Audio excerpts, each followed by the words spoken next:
a day off for Yadi. Can you give us the thinking behind why today's a good day? Well, he's gone 10 in a row.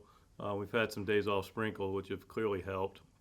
And we have a 12-15 game tomorrow. So it's really one of the two, and he'll grab his brother Wayno tomorrow. I like that. And then the other one, you made a transaction today, bringing Whitley. Oviedo goes back out.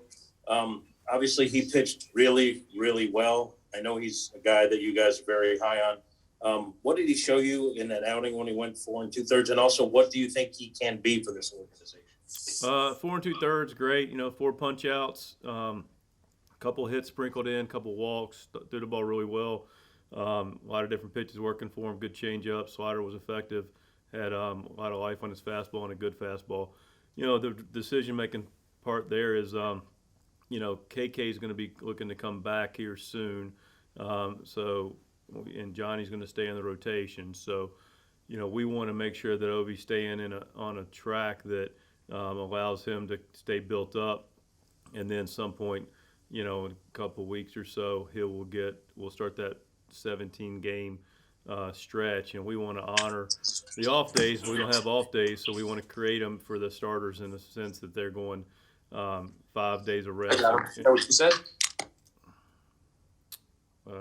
What potentially, what can he be for you guys? Like, what do you see him possibly down the road in terms of talent and potential? Well, can I finish my explanation to the first question, Jim?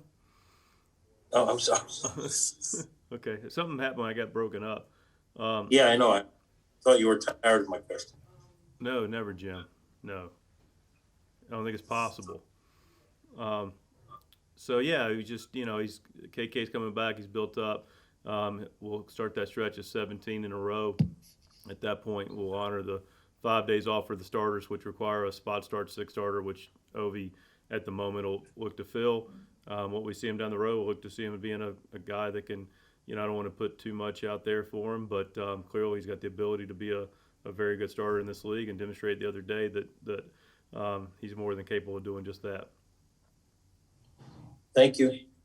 Yes, sir. Thank you, Jim. Jeff Jones? Mike, in the department of milestones, tonight's going to be your 300th regular season game as the manager of the St. Louis Cardinals. I know we're talking about a little less than 3 years at this point, but are there things that you think that you think about differently now, or that you see differently through the game now after this amount of time as a manager that maybe you did when you started? Look, I'm a big believer in growth and continual improvement. So I think there's no question that, hope you're a better version of yourself.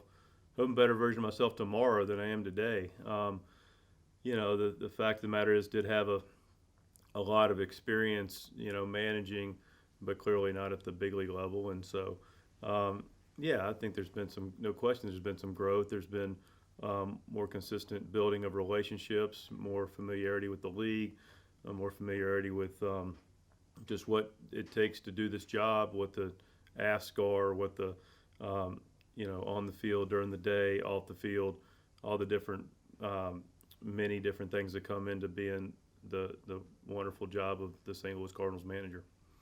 I had no idea that was a 300th game.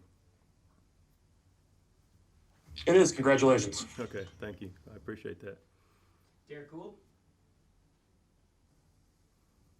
Hey, Mike, the timing of the move with Oviedo and Whitley, was there a reason, something you were waiting to see with Kim, that you don't make the move yesterday so that you lose Oviedo for 10 days? Is that sort of the timing of it, or is there a need now for a fresh arm after yesterday?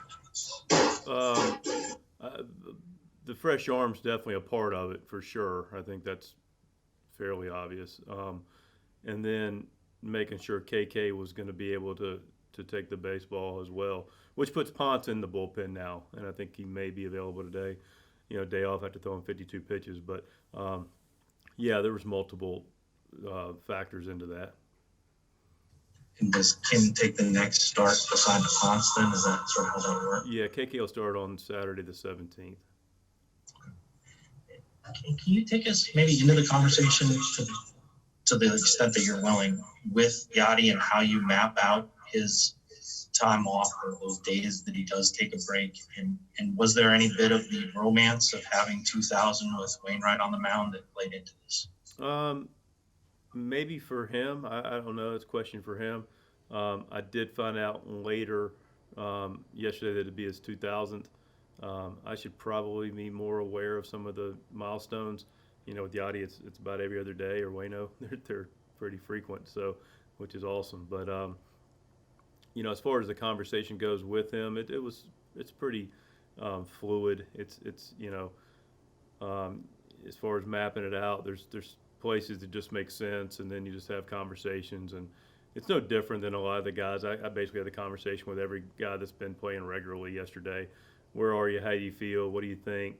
And got the feedback and looked at it not only for day game after a night game, and then of course day off after that, which is a factor for some of the guys, and then on the road, then a day off, and some of the conversations went that let's look for that 17 game stretch for a blow and kind of revisit it then. But it's always very fluid. And the last thing I want to ask is, now that you have had that 2000 brought to your attention, can you describe what that means to you? That's a milestone that stands out for a catcher, considering no one has ever done it. Yeah, so that's with one team. With one team, yeah. Just the way I put records like that into context, and I do that with like when Cal, always followed Cal's streak, is you start to put that into context of how many years that is of playing. Like if you were to play, in his case, in Cal's case, every day, in Yadi's case, most every day, which is even more impressive.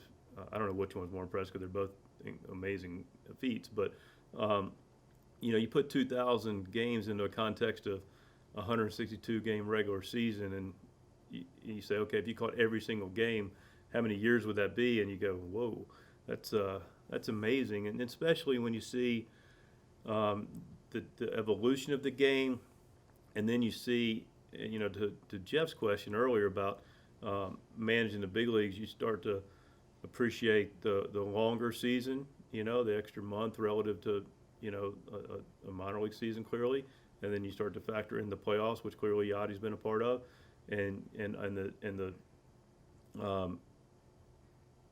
amount of physical and mental and emotional energy that's spent every day to compete in a major league game singularly.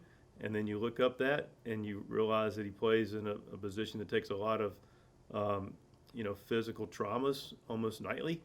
And I see him take foul tips, and it's like, and he just shakes it off like it didn't happen.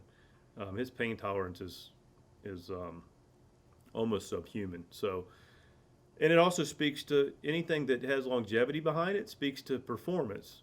Let's don't kid ourselves. This is a performance-driven game. The more you have performance, the more you get benefit of the doubt. But this guy's been a high performer on multiple parts of the baseball, defensively, offensively, and so you got to perform at a high level to get to that mark. So there's a lot of different factors into that in and of itself are impressive, but collectively are very, when you think about it in these terms, rarefied air. Thank you. Yes, sir. Zach Silver. With the Yankees offense specifically, is there anything you're noticing out of him differently this year? He's put together stretches like this before, but to kind of come out of the gates like this, is there anything he's kind of changed in spring training, or just his overall regimen that has kind of allowed him to get off to this hot start? I think his overall regimen. He had a good spring as well. He's a very dedicated guy. He's got great habits. It's one of the things, notice. I know you're speaking more offensively, but the other day Woody comes into a game. It's 9-2, 8th inning, long game. He's caught every game, every inning of every game, pretty much. Gave him a little blow in Cincinnati, and go in, and Woody's warming up, and he bounces a curveball in to get his curveball going, and Yadi blocks it textbook. You could have shot a video, and it'd have been just as good as whatever game you would want to see. And those habits, when guys are doing that, and that's what makes him special, right? He's still got the right habit irrespective of game situation, how much he's played. It's an example of answering your question about the offense. It doesn't surprise me. He's got great habits. He's very dedicated to his craft. He wants to be and is an elite player, and he continues to talk about improvement. He's improved the strike zone, and he's been able to get more balls to handle, and he's been putting really aggressive, good swings on it. So his walk rate's up, and he's driving the baseball. It's a great combination. And he's having another amazing, highly contributing season. And then with John sticking in the rotation for now, he hasn't given up a home run, I think, since 2019. Is there anything about his repertoire that's particularly conducive to limiting that, especially in the homer happy world we kind of live in these days? He changes speeds, and you say he's down, and sometimes people say, well, at the launch angle, you don't want to be down, you want to be up. His ball has movement. He keeps hitters off balance. I mean, last night he had a lot of good pitches working. He had his changeup going. He's at the bottom of the zone, and it's just a good recipe. He's got some movement on all his pitches that create the ability not to find a lot of barrels. So, it's a combination of things, and he's done a nice job for us. Rob Raines. Hey, Mike, it's been 2 weeks now since you guys had the vaccines. Have you figured out what you can start doing as far as relaxing some of the protocols and stuff? I don't think place? we collectively had the shot. We got the 85%, Rob.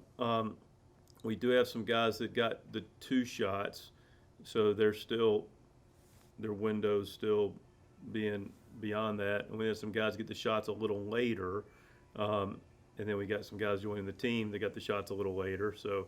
I see. So I think we'll, and we're clearly getting there every day, but we're not at that 2-day mark. But we're there's a light at the end of the tunnel for some relaxation of some internal restrictions based on. Probably on the next trip. Yeah, I think that's probably at some point in the next trip or right at the end of it. Thank you. Yes, sir.